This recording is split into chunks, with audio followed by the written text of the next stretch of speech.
I'm Marshall Abbott. I'm the CEO of Aero Exploration. We're a burgeoning junior oil and gas company that's focused onshore Colombia in the Llanos Basin. Marshall, thank you very much for the introduction. Good to see you again. We spoke only a couple of months ago in about the middle of January, and here we are in the middle of March. Since then, things seem to be going okay on the ground, but the premise for this interview and the reason for kind of getting you back on is that you've been part of this TSX 50 kind of accolade. You've been kind of given a gong and a prize. Did you know about it? After the fact, yes, we learned of it, and being in the TSX top 50 is okay. It's the second year in a row we've been in the top 50, and I think only 3 companies can claim that. So we're actually kind of proud of that stat. And it's based on a performance metric, isn't it? It's kind of your share price performance over the year on a percentage basis. That's accurate. Right. So since we last spoke, your shares have gone up a little bit. You've put out a well report on CN4 and CN5, which is kind of wells drilled within your shared working interest concessions in the Llanos Basin. Before we get into the detail of that, perhaps you could just kind of step back a bit for this year and just tell us what your plan is for the year, kind of in the broader sense. Sure. So we had, in the fourth quarter, a board-approved capital budget 2024 of $45 million. Yep. Most of the weighting is toward development and infill wells, very low risk, with a peppering of low risk exploration on top of that. So we exited the year at just under 3,300 barrels a day. We're going to see a well drilled from a vertical sense every 3 weeks into the rest of the year, and we're going to embark upon horizontal drilling campaign in the next 3 weeks as well. So we're excited with the production growth. I don't think we're seeing full appreciation in that in our share price. We're trading, I think, at less than 2 times cash flow, which is a fairly cheap metric in the junior oil and gas world. And it's our intention just to get that news out and maintain our operational tempo and be sure that we're exploiting the hydrocarbon density to the best of our technical ability. Thank you. Can I just go back to kind of unpick that a bit? You said you want to do a vertical well every 3 weeks. What does that mean in terms of investment, return, and production? So that's a good question. So the intention here from an operational perspective is we're going to drill this horizontal well. It will take about 3 weeks to drill and get on stream. And we want to monitor the behavior and performance of that particular well. While we're doing that, we're going to drill vertical wells into the same reservoir.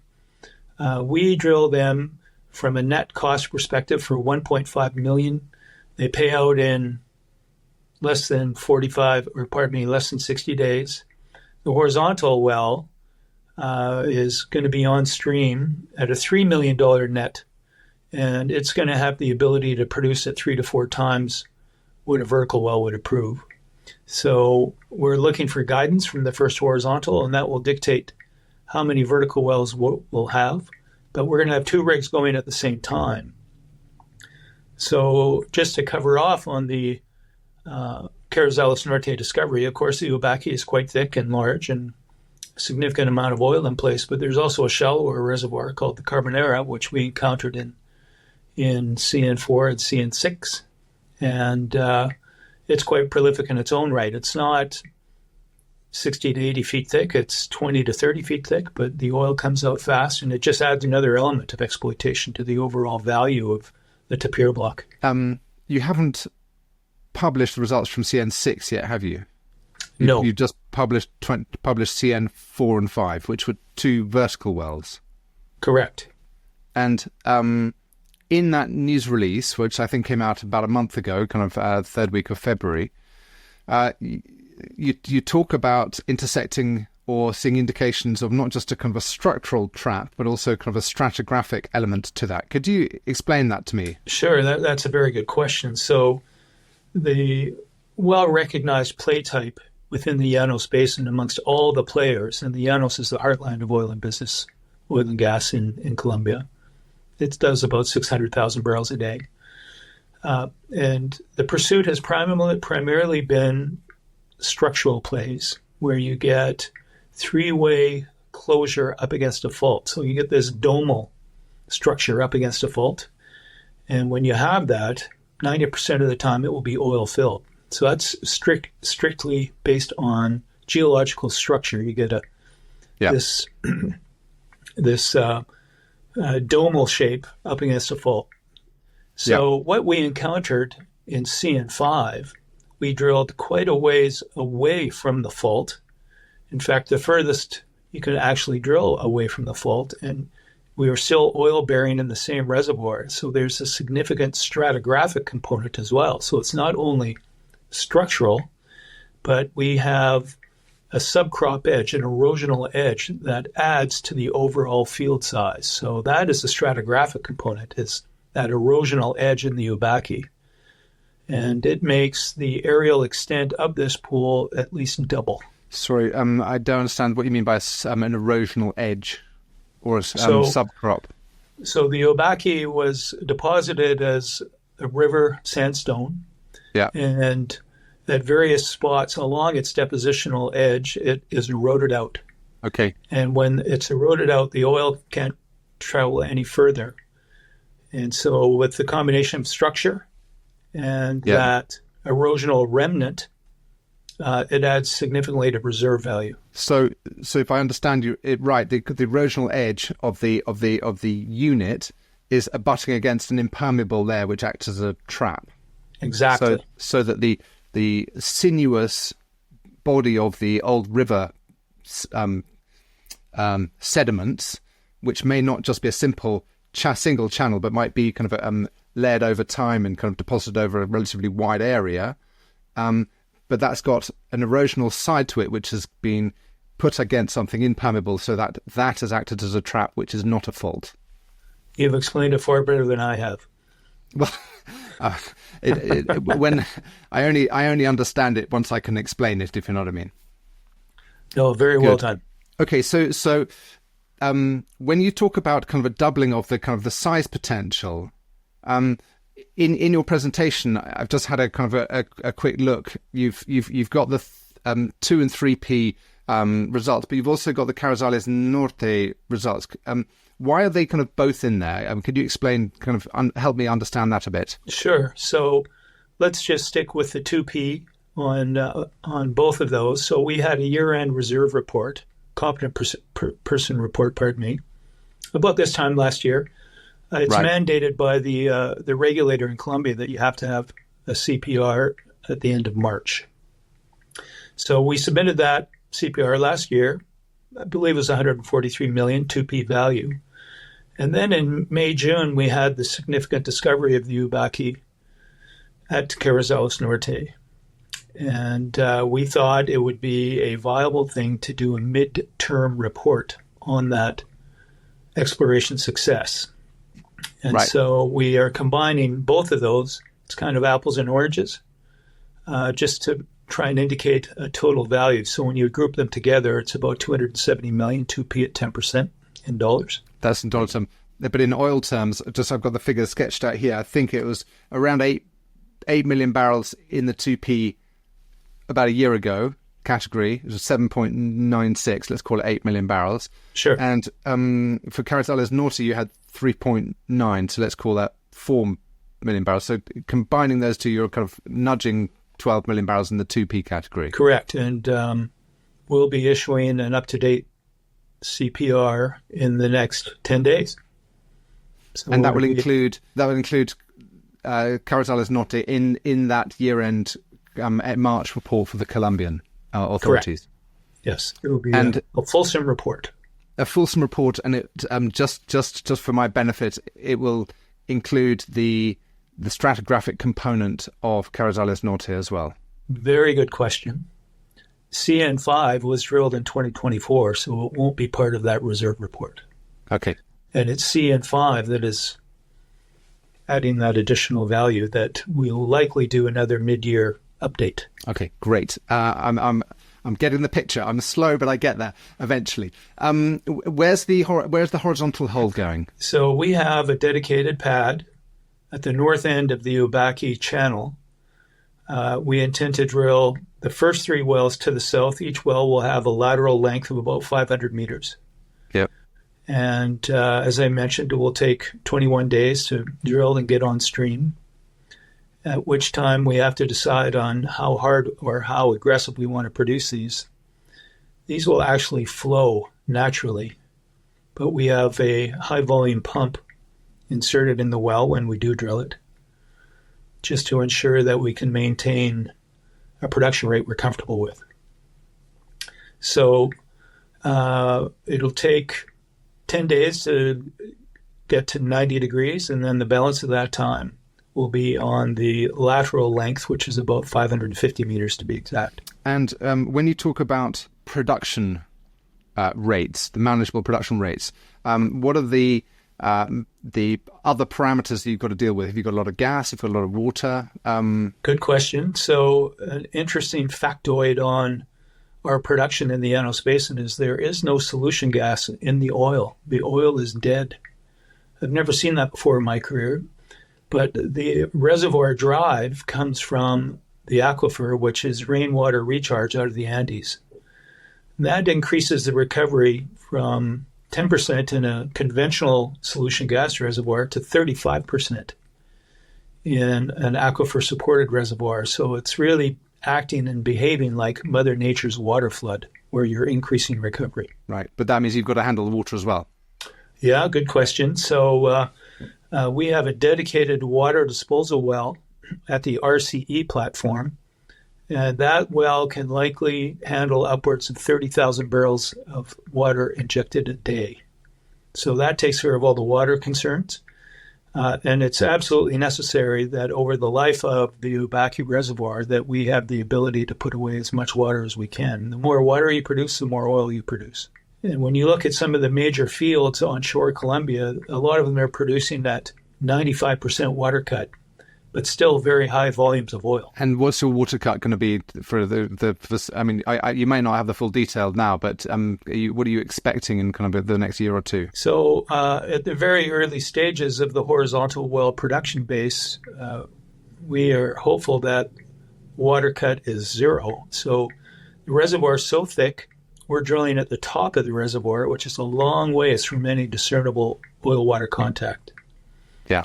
So we're hopeful that we're a relatively low water cut for the first 2 to 3 months, and then we have modeled water will show up and will be declining at 2 to 3% per month, and then it'll flatten out. So on the vertical wells, we model 320 barrels a day net, so that's 640 barrels a day gross. On the horizontal wells, we're modeling 1,000 barrels a day net, 2,000 barrels a day gross. So that's the production advantage you enjoy when you have a horizontal well lateral length of 500 meters. Can you see the old water contact in your seismic images? Not in the seismic, but the CN3 well, which is at the north end of the structure, is 80 feet thick. And at the very base, maybe 5 to 10 feet, there is an oil-water contact. So we're still 70 feet away vertical in a vertical sense from that oil-water contact. How exciting! What is your? I know there's going to be a range on this, and you won't have the number exact. But what's your estimate for the year-end production rate if you finished last year at 3,300 barrels a day? Well, from an exit rate, we always have a goal in mind of being able to double the previous year. I think we're going to be a little more conservative than that. I hate to get into trouble, and so we'll be well north of 3,500 barrels a day and somewhere south of 6,000 barrels a day. Okay. A direct double would be 6,600, 6,600. You're erring on the side of caution. And yes, and keep in mind that we're only paying a 12% royalty here. So at $80 Brent, we're cash flowing in between $55 and $60 a barrel. And we take no transportation risk. We have buyers lined up at the wellhead to take our crude, and we get paid a month in advance. So, we're obviously very sensitive about what oil production rates are. They're all important. But at the same time, we have to be stewards of the reservoir. So we did a reservoir model on the Ubaque, entering every little piece of data we possibly could from the wells that we've drilled into it, combined with the seismic program. And the theoretical production rates are quite high. I'm not going to quote them here, but they're significantly higher than what we're anticipating to produce these at. So you want to find a balance between production rate and ultimate reserve capture. Yeah. And with the experience we've had last year, drilling 11 for 11 wells, I think we know how to achieve that equilibrium. With that production base comes, and those netbacks comes considerable kind of financial strength. You mentioned that you're trading at 2 times cash flow, which is low for the junior oil and gas space. A couple of kind of questions around that. One about your shareholder register and the kind of what you're hearing from your existing investors, and the other about catalysts and how to improve that valuation and the rating. But let's start with your shareholders, if I may. What are they saying, and what are their institutions doing? So I think we've got a very dedicated shareholder base. 30% of our shareholders are UK institutions, another 30% are UK high net worth individuals, and they all got in very cheap when we did the initial offering, and there was a half warrant attached to that, which is in the money. And so this is probably one of the stronger performers in most of the portfolios that we've spoken with. I've been in London for the last 10 days talking to all our shareholders here. And so it's a happy shareholder base. I always feel a little nervous when that is the overall feeling, but we've had the performance. The share price is up there. I think when we're actually looking at forward cash flow, we're trading well below 2 times, which in my career, I've never had this much success on the drilling front in such a low cash flow multiple, but that's the way of the markets at the moment. I think overall that's going to change in the near future. And we have a retail shareholder base that's quite active, and we stay in contact as best we can through social media. And there's a fairly active retail base as well. And we're trying to spread the word not only in the UK, but of course back in Canada. This is a story that's starting to attract attention, and we've got feelers out as well in Switzerland on the retail side of things. We had a meeting for 2 days there last week and had a very positive response. So we're just trying to spread the word. There's 2 facets to this business. One is, of course, the technical end and operational end. The second is marketing. And we've been rather quiet on the marketing side. Now we're going to get a little more aggressive, make sure that the story is out there. And I think it's been a difficult story to sell, not yours in particular, but in general, kind of the oil and gas as an investment. It's been a niche market in the last few years, despite its the fact that it underpins the entire kind of global economy and kind of functioning civilization. I mean, there's extraordinary dichotomy or kind of divergence between the kind of the underlying reality and the perceived acceptability of an oil and gas investment. And I don't know if you saw today, but the CEO of Saudi Aramco just turned around and he's been quoted today as saying, "I think isn't it time to put to bed the fantasy of phasing out oil and gas?" There are lone voices in the out there advocating for the sector, but the 2 things you mentioned, marketing and technical delivery. Surely it's going to be the technical side of things that's going to cause a re-rating in your cash flow multiple. Absolutely. From a technical capacity perspective, we've got 39 talented individuals down in Bogota, 9 in Calgary. And from the professional side of things, we average about 30 years of experience. Mine is 40 years of experience, and my family's been in the business since 1949. So I think on reservoirs that are this prolific, it's rather forgiving. And it's just to compare it to Canada at the moment. Canada has been very active and, it supported my career for a long time. But it would be very difficult to find prospects that are going to deliver 1,000 barrels a day in a conventional sense. We don't frack these wells. All we do is drill and perforate. And if I was able to find one of those in Canada, I'd be paying a 40% royalty. So that kind of introduces the fiscal advantage that we have down in Colombia, where we're paying 12% royalty. And from a tax perspective, as long as you're spending money, there is no applicable tax. But we're commonly drilling wells that come on at 1,000 barrels a day. And we prepare ourselves to see them decline at 3% per month, which is probably aggressive. Yeah. But I'd rather err on the side of caution, of course. I've learned the hard way. Yes, it's better to under-promise and over-deliver. I think that's generally the better way around than over-promising and under-delivering. So thank you so much. It's been a fascinating update. Could you just kind of talk me through the news flow that you've got coming up in the next 6 to 9 months? Obviously, with the CPR is probably the first thing out of the blocks in the next few 10 days or so. Yeah, so the CPR will be out. We'll be talking more about some of the vertical wells that we're going to be drilling along the Carrizales Norte trend. And of course, we're going to be talking about overall performance of the horizontal well into the Ubaki, the first horizontal well. And that'll be Q2? I mean, that'll be kind of a mid-year? Or, yes. May, June? And then we skid that rig.